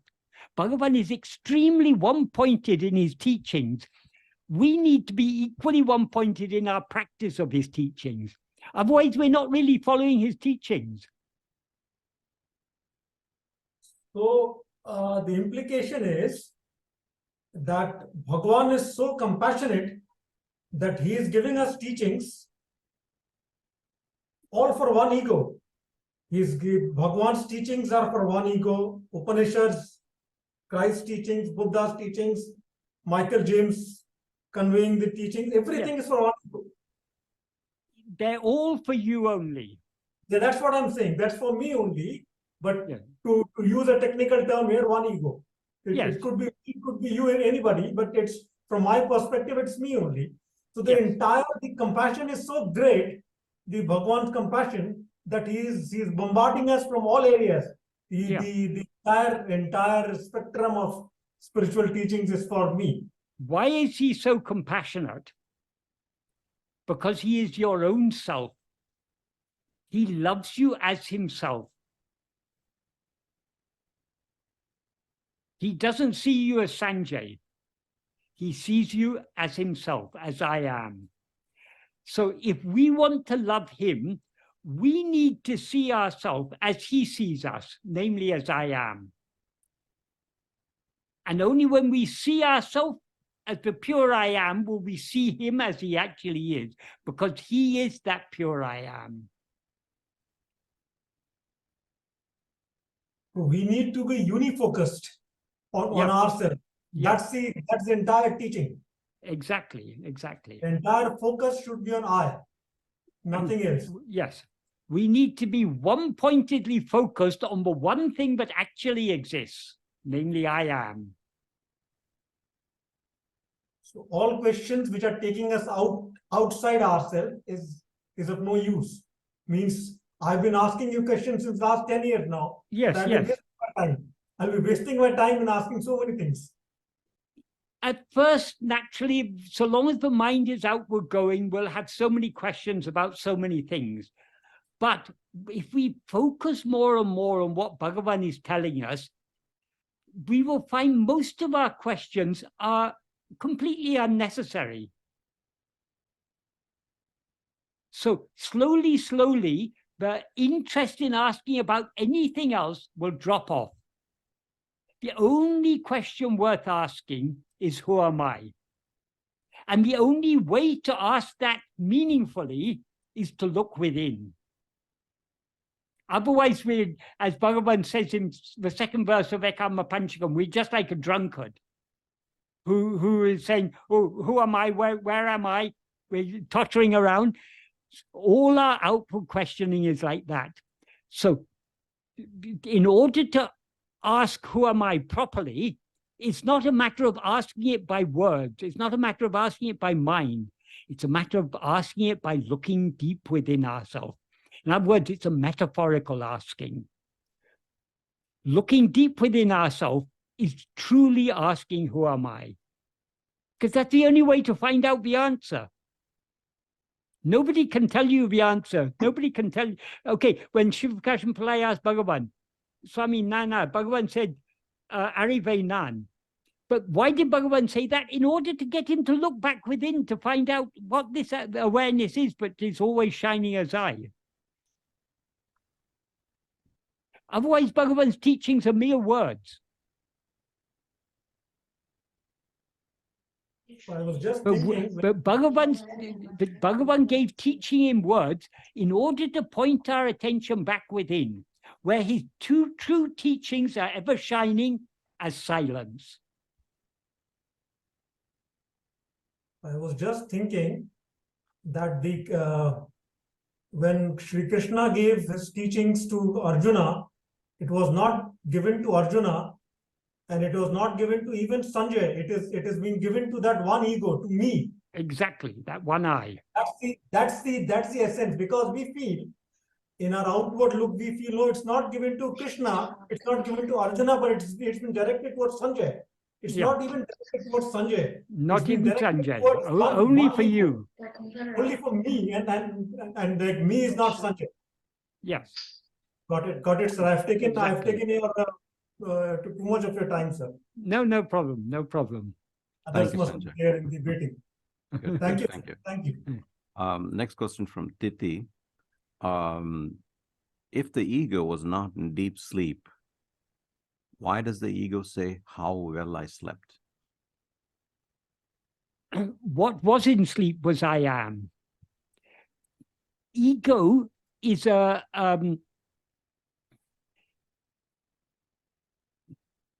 ego is catching hold of two things. It's catching hold of I am, which belongs to Satchit, and it's catching hold of the body, which belongs to the body, and it is conflating the two. So because ego, what ego essentially is the pure I am, and because that pure I am alone remained in sleep, we experience I slept. But what do we mean when we say I slept? We mean I was in a state in which I was not aware of anything other than myself. But what was in that state was what we actually are. Ego was completely absent there. But because the reality of ego, even now, is that pure I am, it seems to us as ego, but that is, as ego, we're able to recognize that we existed in sleep, even though we were not then ego. That is, some of these things, it's very difficult to put it into words. We need to think it through for ourselves and understand it. What existed in sleep is just the pure I am. That same pure I am exists in waking and dream, but in waking and dream, from the perspective of ego, that pure I am is mixed and conflated with a person, as I am this person.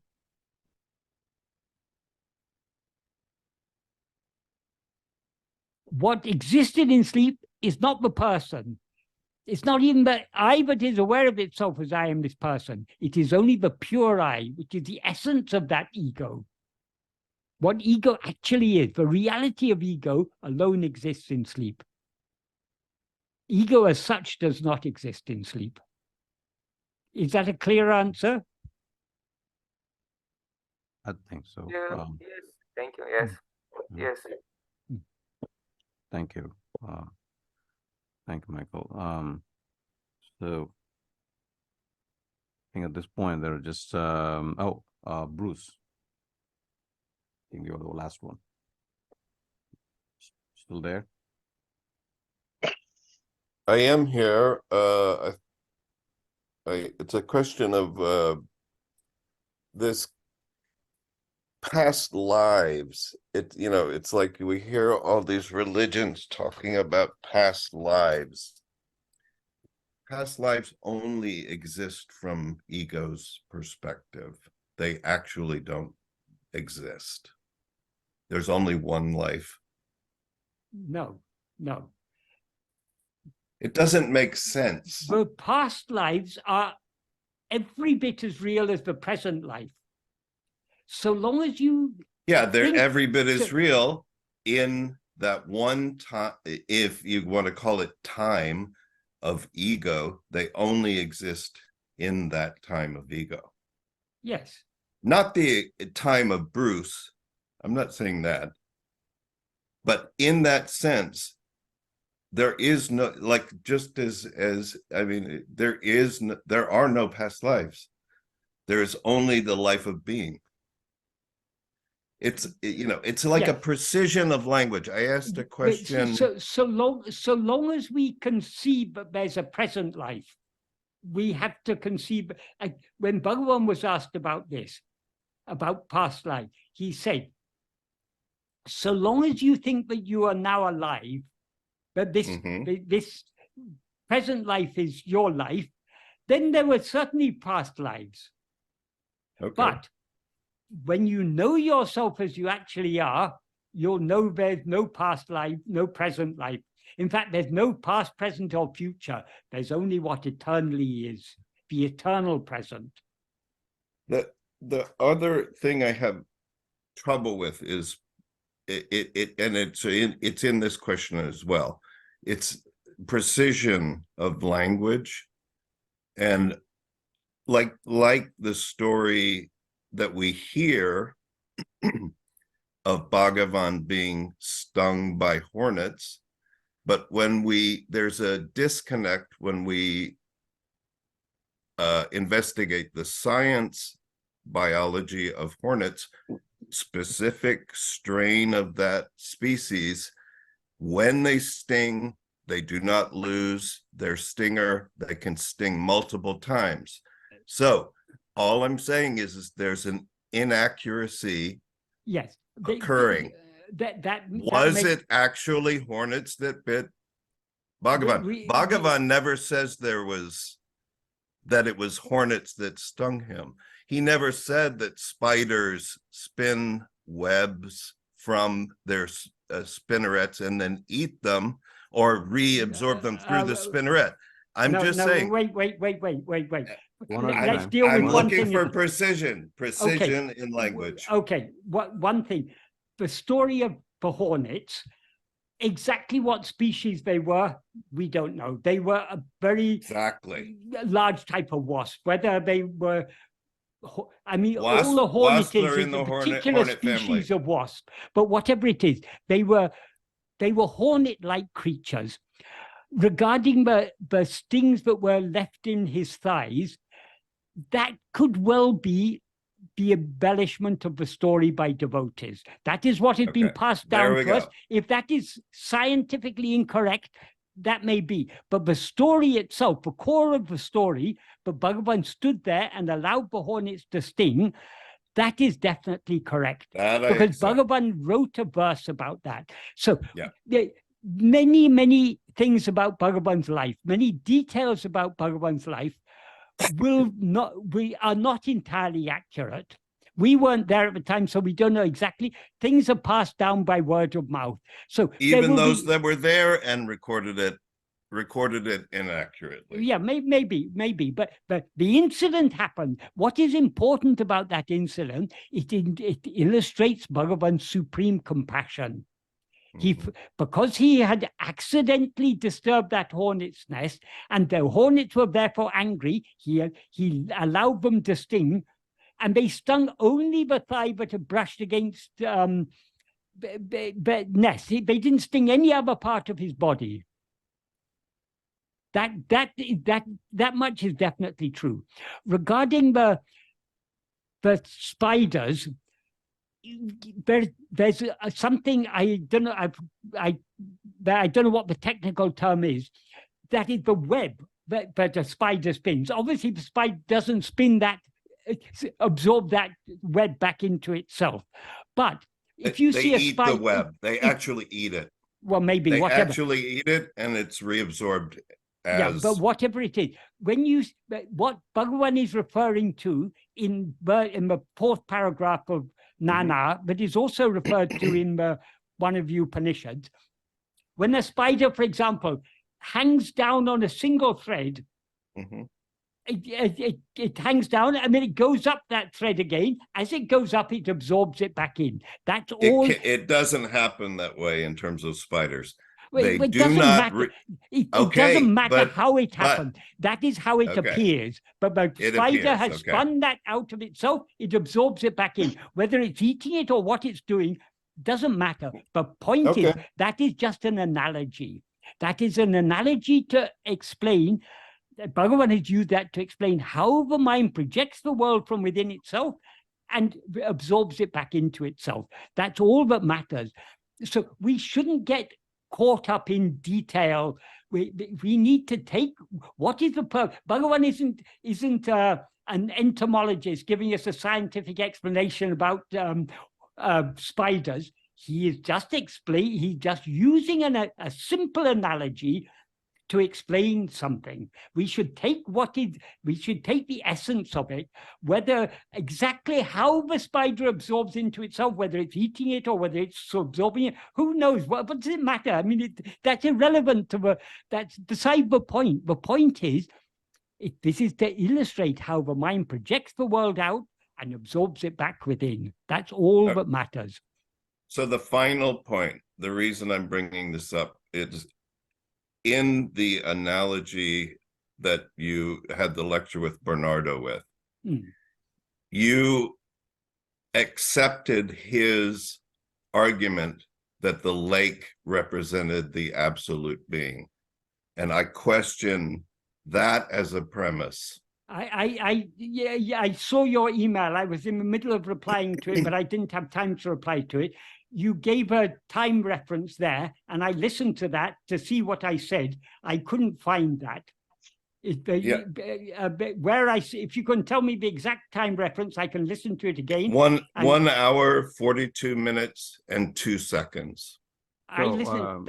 That's where I was listening. That's where I was talking about verse 26 of Uڵḷadu Nāṛpadu. You were talking about the you accepted. You were trying to have a discourse with him. Yeah. And I appreciate that. And you were trying to use his analogy to help further his perception of what you were trying to communicate, which I also appreciate. How would you frame that the question? What I said in the email is that it's not a good tack or approach to accept his argument, because water is just very similar to ego. It takes on the form of its container, right? And in Bernardo's lecture or discourse with you, he couldn't accept the immaterial nature of being. And I think it's really critical that this is why, and this is one of the reasons why I love and respect a lot of your lectures so much, is because you adhere so closely to Bhagavan's teachings in a very, it's so hard because of all these peripheral contradictions. This is what my point is. Right. I listened to that 142.09 or 02 or whatever. Well, that's where it goes off the rails, is what I'm saying. That was the place where I was explaining verse 26 of Uڵḷadu Nāṛpadu. I couldn't hear anything there about. I mean, I may have referred to his analogy of the lake at some point. Well, you just have to listen to it for a while. So, I mean, but it begins at that point and it goes on. It's possible. I think maybe what Bruce... he found difficult to accept was verse 26. But I did warn him beforehand. This is the real. This is where Bhagavan's teachings become really radical. And yes, you did. I'm not. I think that you tried to accept his analogy, and I just think that's where it went off. I don't think it's. You tried to work with it. I tried to work with it, but it's not a very good analogy to work with. I think, and it's what resulted in what the disaster of that discourse in the end. But yeah, I mean, not fundamentally, but disaster, if you want to call. I mean, it wasn't a disaster, but it was just a discussion. But yeah, it was at the point of that verse 26 of Uڵḷadu Nāṛpadu, but it was just too much for him. Maybe I shouldn't have gone so far, but he was asking me what I mean by ego, so I was pointing out what Bhagavan means by ego. But it was obviously too much for him, which is fine. I mean, everyone understands things in their own way. Bruce, I'll shut up. I'm just, I'm going Bruce, on. Yeah, the Matt's brings up a good point. You're referring to things we haven't listened to, so useless to bring that up here. So I think just because if people haven't watched it, so they may not really be able to connect with what you're saying. Maybe so we should do this discussion at a later time. Do you agree, Bruce? Yeah, absolutely. Yeah. I'm just Because you are I'm watching having the reason why I'm saying all this is I'm having a lot of trouble with seeming inconsistencies and trying to make concessions to individuals that have arguments about Bhagavan's teachings. Why don't we do this? Why don't, in the interest of time? Can I, in that connection, suggest one thing? Yeah. That is, when we come to Bhagavan, there may be so many inconsistencies in the stories, so many things that don't quite add up. What we come to Bhagavan for is for his teachings. If we go to the essence of his teaching, they're extremely simple. That is what we need to grasp the essence and put it into practice. Otherwise, our mind is going outwards. The whole aim of Bhagavan's teachings is to turn our mind back within. Whatever Bhagavan taught us, it is to convince us that the only thing worth attending to is I. So let's not worry about all these other things. Yes, we all know that the accounts of Bhagavan's life they're full of inaccuracies, because the accounts of Bhagavan's life is how other people saw Bhagavan, and everyone sees Bhagavan through their own colored glasses. So we shouldn't expect the stories of Bhagavan's life to be entirely accurate or entirely consistent.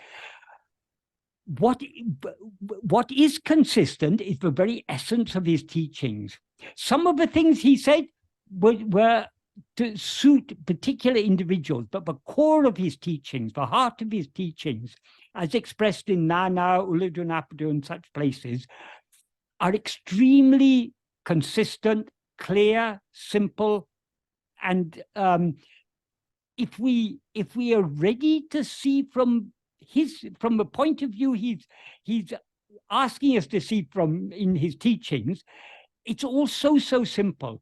All the complications come from our mind with all its different thoughts and different ways of looking at things, its attachments to particular views and so on. We must be willing to give up all our preconceived ideas, all our former beliefs and everything, and try and understand Bhagavan's teachings with a clear, open mind. As Sadhuam often used to say, if you bring me a slate with many scribblings on it and ask me to write the beautiful name of Ramana, first I have to wipe the slate clean, then only I will write the name Ramana. If I write the name Ramana without first wiping the slate clean, the beautiful name Ramana will just become another one among the many scribblings on the slate. Likewise, if we want to understand Bhagavan's teachings, our mind needs to be a clean slate. We need to give up all our previous ideas, conceptions, and things, and try and understand Bhagavan's teachings in their pure simplicity. Then only we'll be really benefited by them. Michael, this is Stephen. This has been a comprehensive session, and I appreciate who you are as the radio of Bhagavan. Yeah. What you said to me about Bhagavan's teachings really comes up for me now. After the first 4 verses of the 740 some verses, and anything else that's been said is all that mattered. The rest of the verses were answers to the questions he received. Yes. So I say to those who have questions, if you haven't read the 740 verses, then continue to read them. You will get there. It's not going to happen in this session, and it's not going to happen in the next session until one reads 740 verses and then makes some assessments, analogies, or whatever. So after the first 4 verses, I listen. I got it in the first 4 verses. I practice. And it has real life on the ground difference. I practice. That is what it's all about. Thank you. Which 740 verses are you referring to? Oh, well, it's all of Bhagavan's teachings and he's sayings. just using it as an example. It's all They're just using it as an example. Okay, right. Yeah. Thank you, Kumar. Hey, Kumar, I have one question, please. I need to ask this. Ram here. So Michael, when you do who am I, which is going inside, does that actually reduce, when you go inward, does it reduce the thoughts versus going outside, which multiplies the thoughts? Is that the characteristic of who am I, which is when you try to go inside, does the thoughts reduce automatically because you're going within? Bhagavan says in Nana, etane eningal erinamenna, however many thoughts rise, so what? As and when, what is a thought? A thought is our attention going outwards towards something other than ourselves. Whenever our attention goes outwards, we need to turn it back towards ourselves. So let us not worry about thoughts. Our sole aim should be to attend to ourselves. To the extent to which we attend to ourselves, we are thereby not attending to other things. So the thoughts will naturally reduce. But we shouldn't be worried about the thoughts. The thoughts have got nothing to do with it. Bhagavan's aim is not to stop thought. The aim of Bhagavan's teachings is not to, or Bhagavan's path is not to stop thought. The aim of investigating who am I is to know who am I. And in order to know who am I, we need to look deep within ourselves. So the cessation of thoughts is a byproduct. It is not the aim of Bhagavan's teaching. Cessation of thoughts is the aim of yoga. It is not the aim of Bhagavan's teachings. The aim of Bhagavan's teachings is to know ourselves, the reality of the first thought, I. If we know the reality of the first thought, I, that first thought, I, will cease to exist and all other thoughts will cease to exist.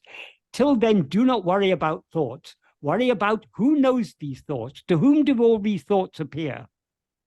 Who am I? That's what our attention should be going inwards, not outwards. Being concerned about thoughts is allowing our attention to go outwards. To whom do all those thoughts appear? That's what Bhagavan, that means to whom means we need to turn our attention back to ourselves, for one to whom all thoughts appear. Is that a clear answer?